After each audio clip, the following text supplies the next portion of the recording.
নমস্কার বন্ধুরা, আপনাদেরকে স্বাগত জানাই the village technical poultry farming YouTube চ্যানেলে। আজকে হচ্ছে আমাদের মুরগির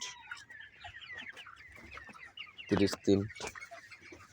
প্রচণ্ড সর্দি হয়ে গেছে লাগাতার 2-3 দিন বৃষ্টির কারণে। লিটারও খারাপ হয়ে গেছে, মর্টালিটি হেভি হয়েছে। আপনারা প্রথমে দেখতে পেলেন মোটামুটি 10টির মতো। বডি ওয়েট মোটামুটি ঠিক আছে। 2-3 দিনের মধ্যে লিফটিং হয়ে গেলে মালটি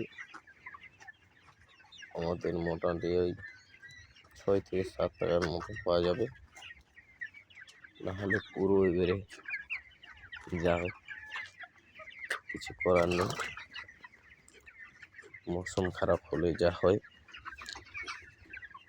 মোটামুটি 7 দিন থেকে 8 দিন বৃষ্টি হলো, মৌসুম পুরো একদম ঠান্ডা, পুরো সর্দি লেগে লিটার খারাপ হয়ে